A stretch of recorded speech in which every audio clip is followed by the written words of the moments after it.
Hello and welcome to iSing Magazine. Continuing our series of videos all about ears, we're going to be talking about in-ear monitors or IEMs.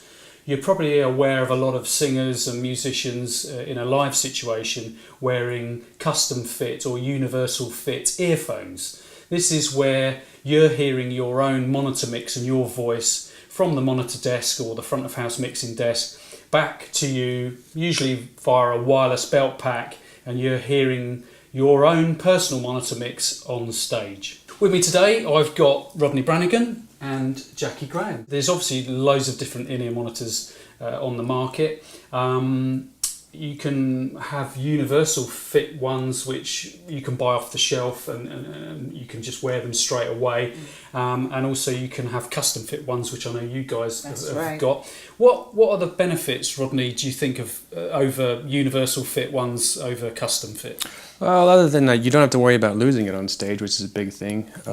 It's quite good at actually blocking all the sound out, so I'm not having to worry about the bleed from, like, if I have another monitor mix on stage or from amps on the stage or in particular drums on the stage. You end up getting a lot of high end in your ear when you're standing right next to or in front of a set of drums, because every time that drummer crashes those cymbals, and especially if he's very enthusiastic about it, you get a Right. I guess that you don't have to have the sound level so loud in your in-ear monitors. No, you really don't want it that loud in your in-ears. Actually, you want because you want to be able to hear your vocals, especially if you're a singer. You want to be able to pitch to yourself, sure, and to the other instruments. So, and I don't really need the drums that loud. I only need a kick drum and a snare drum in the mix to actually keep time with. Right, sure. A bit of bass. And I think we were talking earlier about the benefits for you, because you move around a little bit on the stage. Okay, now the generic ones. I mean, somebody said for years I've been seeing people wearing the monitors.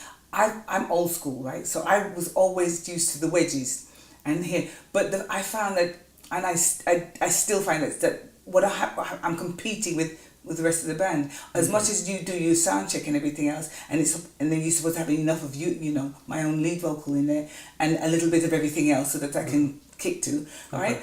But having these monitors and the generic ones, I found, because I'm moving around. Dancing on stage? Right, yeah. And they said, try one. I said, no, I'm not sure. But I decided I'd try one. And it was just not happening. I was constantly, Well, they were coming out? Yeah. I was constantly having to fiddle with it and everything. And it looks odd, okay? Yeah. But when I got... This is mine. My generic... my proper, nice. bespoke, yeah. Yes. I'm thinking, it was a revelation. Yeah. Because all of a sudden now, I could do what I want. And like you said, I can, mix everything to how I want it. Yeah. Yeah. And, I may want a bit of the drum kit, and I may want a bit of the bass because, they're my backbone. And then, you got your guitar to do, and the keyboards to pitch to and things like that. And then I get the vibe of what everybody's doing, plus I can still crank myself up if I want to. Yeah. So I'm not pushing, or I'm not vocally sort of competing against the band. So you've got more control over your monitor mix. For real. Obviously, with custom, you can have them all different colours, and I see that we did your monogrammed ones there. My JG. Yeah. Very nice. So having your own monitor mix, and also because you're obviously having it through a wireless belt pack, so anywhere on stage you're going to get the same freedom. Yeah. Whereas if you were having fold-back wedges or monitor you have to speakers, stay within that vicinity. So you can move around a little bit more. Now, you mentioned about you didn't have to strain your voice so much with in-ear monitors. I didn't even realise I was doing that, until I got my own bespoke one. But the fact that I could hear so clear, because when I went working in a studio and I've got my headphones on, and they're asking me, have you got everything in it? But I used to love the fact that my voice was in my head. Right. Okay.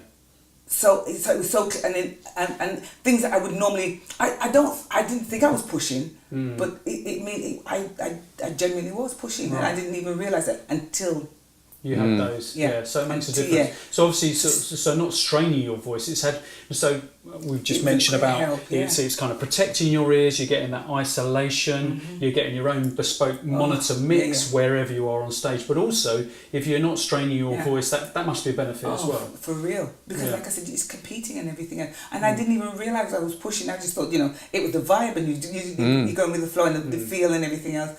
but I could still get that, but find that I finished doing what I'm doing, you know, on stage live and everything. I'm thinking, oh, actually, I'm kind of cool. You know, it's not so bad. But I mean, you do work, but it just seemed a little bit more relaxed somehow. In terms of touring as well, you know, night after night, different venues, different stages, sound different, so the acoustics is different. So obviously doing that sound check, line check, getting a good monitor mix is always a bit of a problem. Obviously within ears, you get the same monitor mix all the time, which probably, especially for you, Rodney, because you're using semi-acoustic, electroacoustic guitars, there can be a bit of a feedback problem. Yeah, it depends on the acoustics of the room and who's running the mix. I find to get a problem with the feedback most frequently at festivals when I'm walking onto a stage playing just an acoustic guitar and there's been a rock band on there, you know, right before me, and they've got the wedges are turned up for a guy that's playing through a Marshall stack, and then I step up there to play a bunch of folk songs on an acoustic guitar, and the guitar just goes.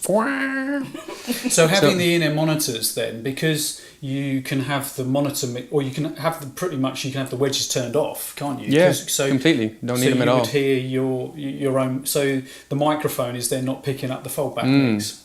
Yeah, So that's for sure. Yeah, it's quite beneficial for live recordings as well. I can put a microphone in front of the guitar and actually get the acoustic recording, so there's no bleed. There's no bleed. The bleed comes off of. I mean, you get a bit from the audience and you get a bit from the mains, but you don't have that bleed that would come through the monitors normally. So it just makes it a pure. And it's the same thing with the vocals. You don't have that bleed from the monitors, so you get a pure signal when you go to mix it down at the end of your recording session.